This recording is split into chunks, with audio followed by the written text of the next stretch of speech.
Hello everyone and welcome back to another Star Wars Galaxy Heroes video, and in today's video I wanted to talk about reworks. As you guys know, we've actually received quite a bit of reworks over the last year or so. We've got a few with Jabba with like Hut Cartel, obviously Gamguard and Mob Enforcers just spring to mind.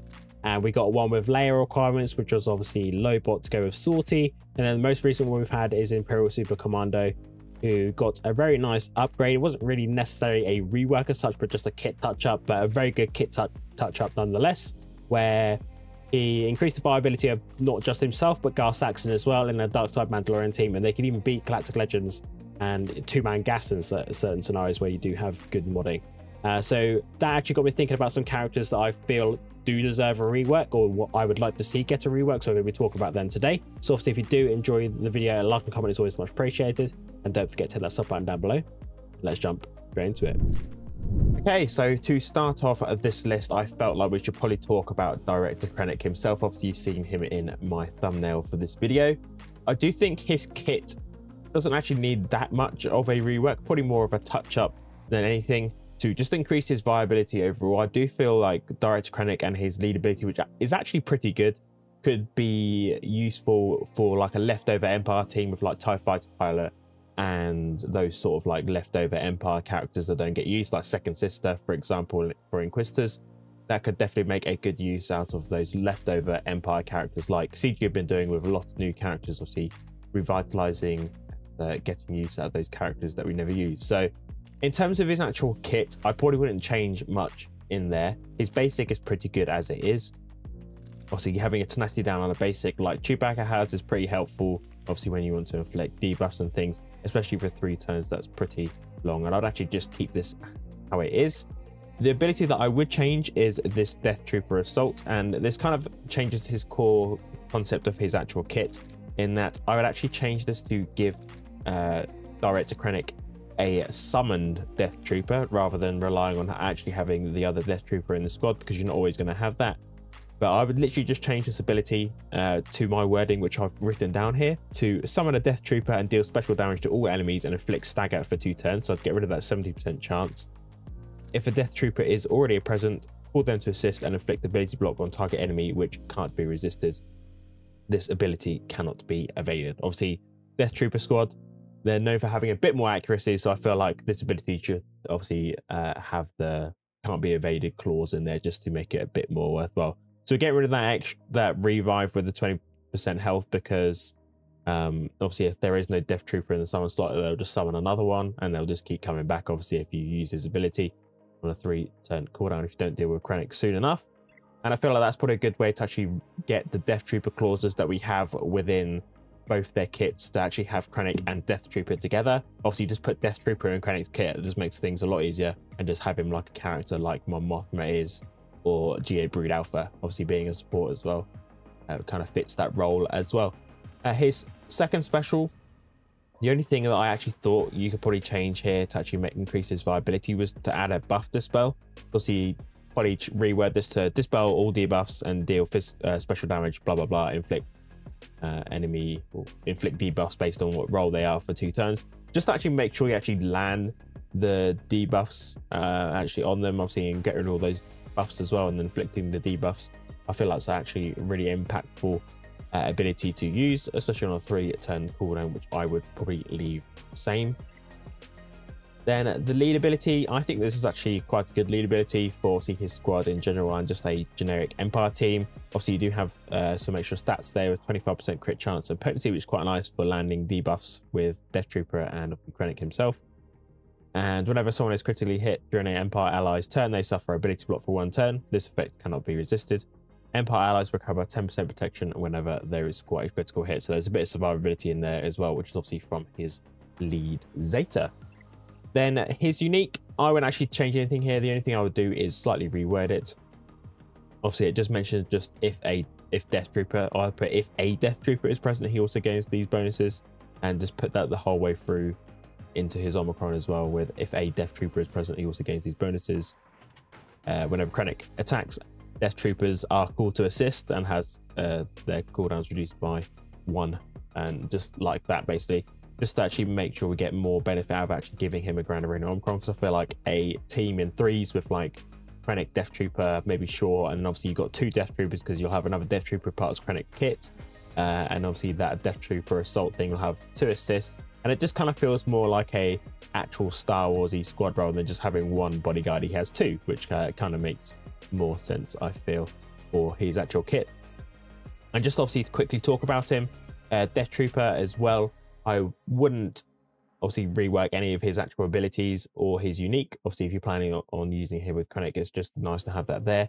The only thing I would actually do is give him a new unique ability, probably call it Imperial Marksman, and say whenever Death Trooper critically hits an enemy, he gains crit damage up for 1 turn and 10% offense, stacking maximum of 50%. Just to increase his viability outside of, obviously, you're not getting a lot of benefit from Krennic's guard unique within his kit, obviously, because you're not actually probably using him with Krennic quite a lot, because he will go with Iden and the new Imperial Remnant team with obviously Dark Trooper Moff Gideon. But obviously it does give you an option if you do want to use it with Krennic to have Krennic's guard, then you could obviously have that new ability, unique ability, which is more towards just being quite generic more than anything. So only a slight touch up for Death Trooper himself.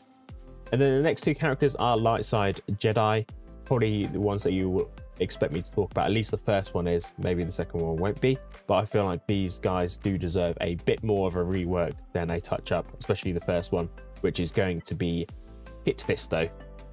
This guy, unfortunately, is absolutely trash in the game at the moment. His kit is so old. I think it's like one of the first abilities that, first characters that came to the game when it started back in 2015. And that is really reflected throughout his whole kit, because everything's just so low. He's really slow, his offense is really low, and he just doesn't do any sort of damage or any sort of like, or anything that can help your team that you'd want to use him in. So I would actually rework his whole kit, make him completely different, and probably make him look more like the Clone Wars variant, because this is where I've taken more inspiration for his actual kit. So to talk about his kit and what I would actually do, I would change his ability completely, keep some of it exactly the same, but I would recall this, well, not rename it, but change the wording to this to deal physical damage to enemy twice and inflict daze for 1 turn. For each critical hit, Kit Fisto gains 15% turn meter. If the target already has daze, inflict a random enemy with daze for 1 turn. This will come to the abilities later on. If Kit Fisto has riposte or riposte, this attack deals an additional 20% more damage, and this ability cannot be evaded and the daze cannot be resisted. So I'm effectively decided to keep the 15% turn meter and obviously the damage being twice, just for removing those percentage chances. I just feel like most kits that we have these days more or less just have like a potency check with like the dazes and things to actually land, rather than just percentage chance land. I feel like that's just pretty balanced basic for Kit Fisto to have, and obviously increases his viability a lot. So that is his first basic, I should say. His first special, getting all my words twisted up, is obviously useless at the moment. Deal physical damage to all enemies and grant all allies potency up for 3 turns. I mean, it's pretty helpful for like conquest feats if you really needed to use that ability there.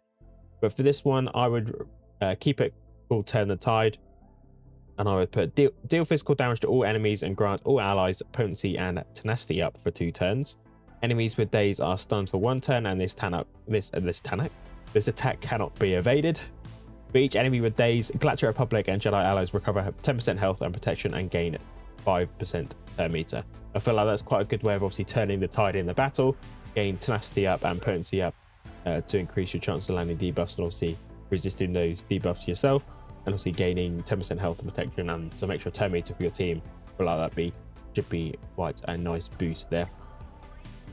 Then Jedi Protector, his lead ability is absolutely useless at the moment. As you can see, 25% tenacity, and Jedi allies gain 45 flat defense. It's not even percentage defense. That shows you how old this kit is. I would get rid of this lead ability completely and give him a new ability that I would call Expert Duelist.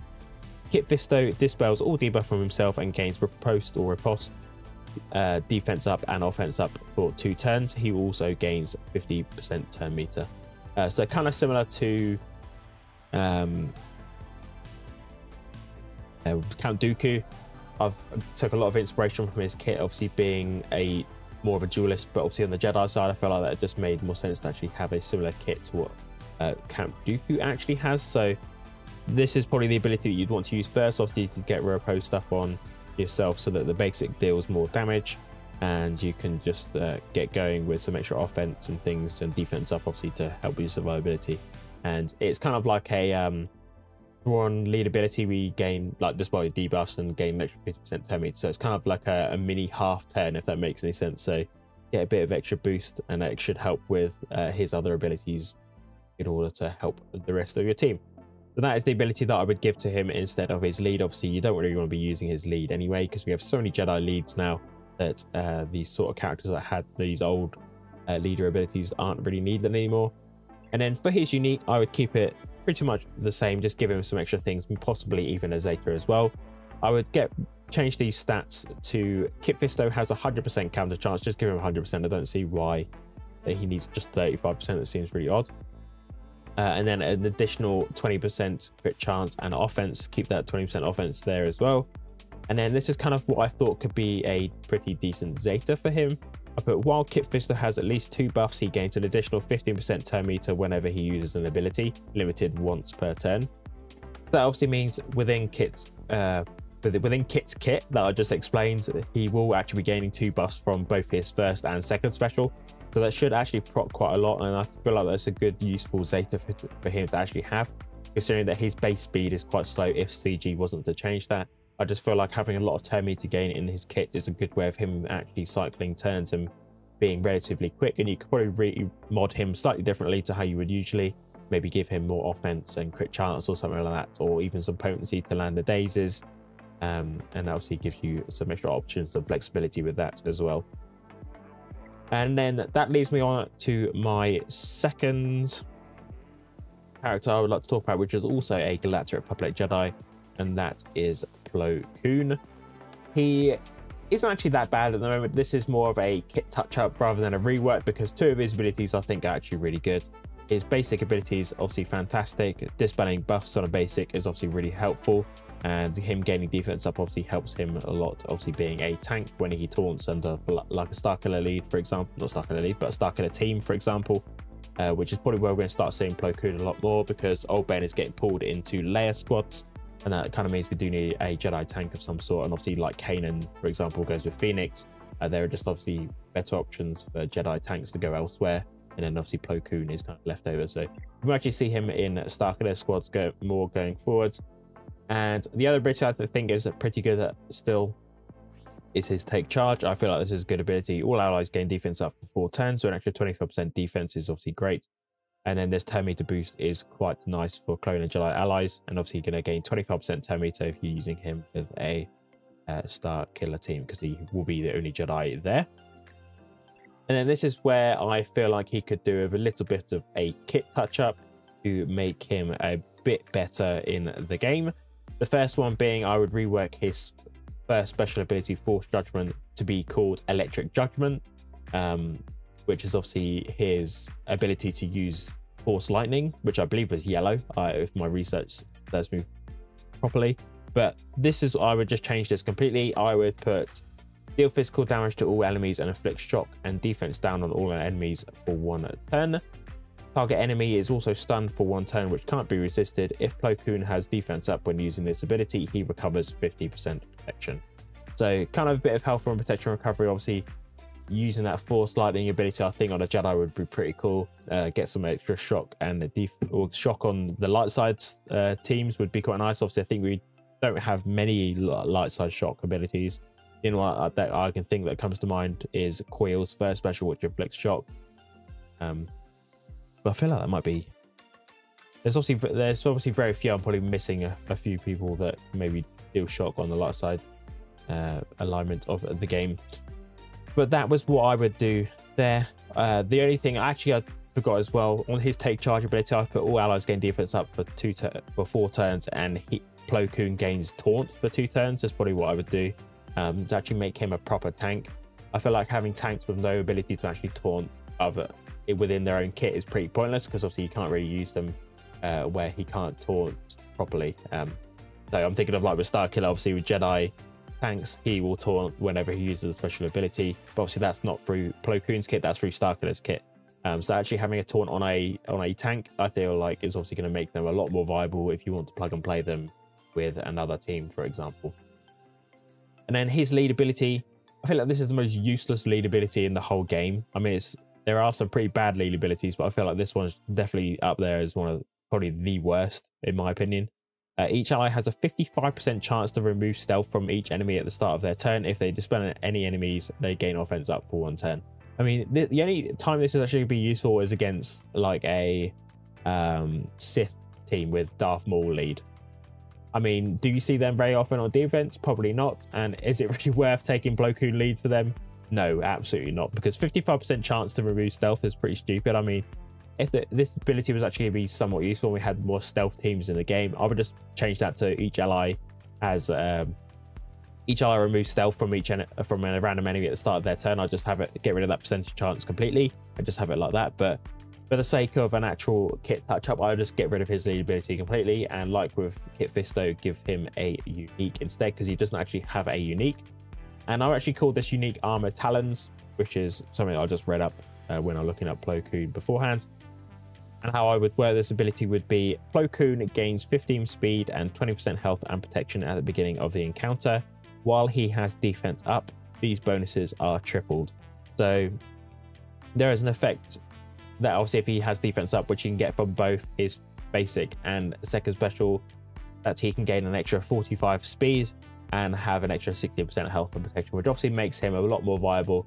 Bearing in mind that his health and protection pool is really low anyway, so an extra 60% health and protection isn't actually that much when you think about it, because I know mine's only at gear 12, but you think about 60% on top of that actually makes him somewhat of an actual proper tank. And that extra speed, bearing in mind how slow he's going to be, I think he's slower than Kit Fisto, obviously less than 140, which is really slow. So an extra 45 speed, obviously if you do have defense up, is quite nice, I think, to actually increase his viability a little bit. And those are kind of some of the characters that I feel I should actually deserve, or do deserve, a rework, especially Plo Koon and Kit Fisto. With both of them being Jedi Masters, they kind of feel less than a Jedi Master at the moment. I'd say Kit Fisto is more of a Jedi Youngling, and Plo Koon kind of feels like a Jedi Padawan, Jedi Knight at the moment, because he's halfway there to be a Jedi Master, but obviously not reaching his full potential, I think. And obviously Director Krennic and Death Trooper, like I mentioned at the beginning, only having a slight rework or kit touch up to make them a bit more viable and actually get some use out of Krennic, which I feel like would be quite nice to actually get a leftover Empire squad up and running. But that is going to be my list of some reworks that I would like to see. Obviously, let me know down in the comments whether you agree or like the kits that I've made up for these characters. I feel like it was quite fun actually making some kits for the characters, but obviously also let me know what characters you think also deserve a rework in the game. And I do hope you've enjoyed this video, so thank you very much for watching, and I shall catch you in the next one.